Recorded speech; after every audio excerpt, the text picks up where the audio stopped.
1. Mass rape after sieges. When the Mongol army besieged a city, the people inside already knew what awaited them if the walls fell. Chroniclers like Ata Malik Juvaini describe in grim detail how Mongol soldiers poured into conquered towns and turned the streets into open grounds of violation.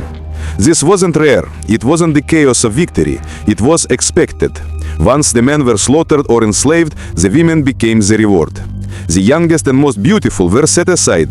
The officers chose first, inspecting them like animals in the marketplace. The rest were given to the rank-and-file soldiers, who treated them as spoils of war. Imagine being a mother, watching your teenage daughter dragged away, powerless to resist. Imagine husbands bound or dead, hearing the screams of their wives in the next room. For the Mongols, rape was not only gratification, it was a weapon, a way of reminding survivors that their dignity, like their city walls, had been torn down. 2. Public violations. The Mongols often carried out these atrocities in full view of surviving townsfolk. Women were not hidden away, they were stripped, paraded and raped before the eyes of fathers, brothers and children. In Khwarezm, when Genghis Khan's fury fell upon the empire after his envoys were killed, towns that resisted were subjected to public humiliation.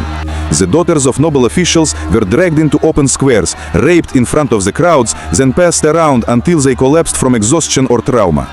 3. Forced concubinage and harems. The fate of especially beautiful women was different, but no less tragic.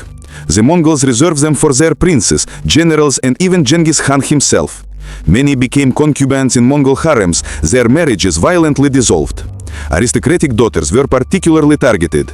To take the daughter of a ruler or the widow of a defeated king was to shatter dynasties. Rashid al-Din recounts how daughters of Khwarezmian nobles were seized, forced into marriage or concubinage, their bodies becoming symbols of conquest. Imagine being a queen one day, then a concubine in an enemy's palace the next. For the Mongols, this was more than possession. It was domination carved into flesh. It sent a message to every surviving noble. Your bloodline, your honor, even your family is ours to destroy. 4. In mass distribution. Some of the worst accounts come from the great massacres. Nishapur in 1221, where perhaps 1.7 million were said to have died, and Baghdad in 1258, the jewel of the Islamic world. After these conquests, women were not simply taken by one man. They were divided like loot, distributed like cattle, and often raped by multiple soldiers in succession. Chronicles describe women passed from man to man, each violation reducing them further to property. In Baghdad, after the caliph's palace was looted, women of noble birth were dragged into the streets alongside commoners, and all were shared out among the Mongol ranks. The scale was so enormous that historians at the time described it as a collapse of civilization itself. And there was no age limit.